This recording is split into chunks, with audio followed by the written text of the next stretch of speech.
Welcome to Soul Stirrers Sundays, Glue and Capri Style. Live in the Glue Factory today, we have Sebastian, formerly known as Sonia. Before we get into the transgender story of Sebastian, we're going to find out a little glue details about where Sebastian's from. Get us familiar with Sebastian's life before just going right in there, because we're going to give it to you today straight with no chaser. Talk to him, Sebastian. Where you from? Where you grew up? All right. Well, I grew up in Chicago, the Windy City, Illinois. I'm a Chi-Town baby, Chicago's finest. I went to school out there. As far as like high school, I went to Kenwood Academy.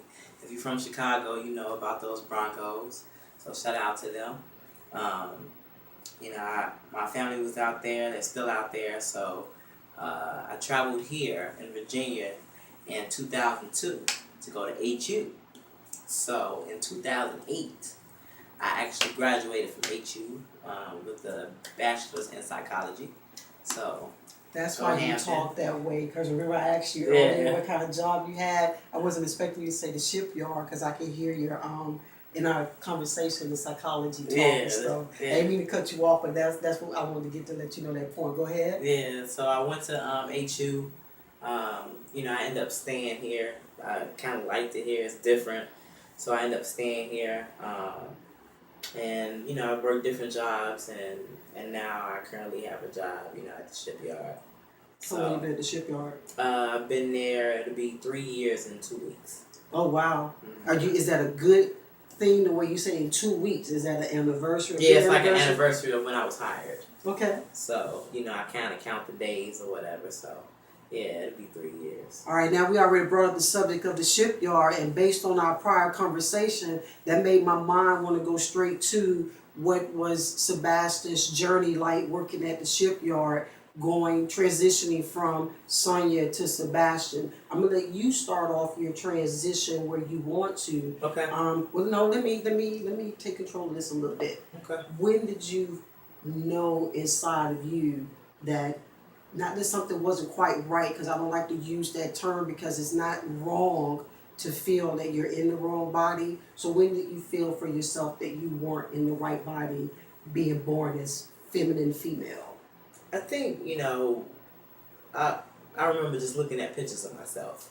When I was little, when I was in first grade, one of the pictures, and it's kind of one of the ones that's up, but I actually took a class picture, and my mom... Sorry, Mom. I love you to death. But she would put these pigtails in my hair, like with the click clacks and all of that. And I'm like, oh man. And she'll put a dress on me, and I felt like a little boy in a dress. I just hated dressing girly. I hated everything about it. And I just felt like I wanted to be a boy. Like I was one of the boys. I mean, every year, there was a group of guys that I hung with, I played with, Like, you have a dress on and you're supposed to sit with your legs crossed in that feminine stature. No, I'm sitting up there with legs open, you know what I mean, on pose. Yeah. I'm like, hey, I'm not supposed to be sitting like this, but I felt like I was a boy. So, I suppressed it. And how old were you about that time, do you recall? I was about, let's see, probably like 7 or 8. Okay. So, I went through just trying to not think about it. I just knew I was different.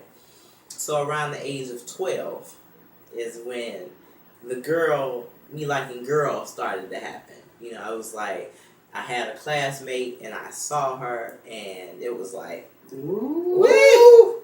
I'm not supposed to be looking at this. I'm like, I'm sitting up here. I know. Just fantasizing, and I knew I was different, so I started to learn more. You keep saying the word different. Yeah. Did you know a word for it, or you just knew different? I just knew different. Gotcha. I didn't know a word for it, so I developed a crush on my classmate. Now, we never, said, hey, I like you, anything like that. I was too shy for that. But years would go past, and then in high school, that's when I was like... I keep looking at girls and having crushes. Mm-hmm. And I never dated anybody in high school. Like, I had this one guy that I talked to, but it didn't work. And then the second guy that I talked to, I just couldn't talk to him because I felt like I was being untrue to him. Okay. Because I knew that I had this passion for women. Okay. So, wait a minute, I'm gonna stop you right yeah. there because you just said passion for women. You knew you had the passion for femininity. She already had you hook, line, and sinker. But why the two guys? What was that about? Because I coming from that space, was it you doing what society said you're supposed to do? You making mama happy? You looking normal to high school kids? Yeah. What was that decision about? I think honestly it was just about, I knew I had a passion for women, but I knew I still had a semi-attraction to guys. Gotcha. So it was like, I actually genuinely liked these two guys. Mm-hmm. They were nice to me. I felt like when I was a woman in high school, I was really pretty. Like I had long hair. Some of that. I was really pretty. Like I had long hair and guys would talk to me and all of that, but I was like one of the fellas, so I always end up close to a guy and end up, liking them. So it was just like I knew I had this passion for women, but I didn't know what to call it. Okay, I can do that. And I felt like until I actually dated one, I had to stick with what I knew and what my mama would be okay with. Okay. So I just tried it, but it just didn't work. But college is when it just, it was like, it's something about college. You go to Hampton, you party, you meet people, and then I met a group of studs. Everybody knows that term. Now we go break it down. We in Blue Land. We have a conglomerate of people. What's a stud? A stud is just like more of a masculine, feminine woman. A lesbian, but they're more on the masculine side. So when I heard that term in college, that was the first time I heard that term in college. And when I heard it, it was like, this is me. Okay. So I identified with that because I wasn't feminine. I was really masculine. I really dressed boyish. So it was like, okay. So they were telling me stuff about being a lesbian and all that, and I said, okay, I'm a lesbian. Okay. I came out to my mom.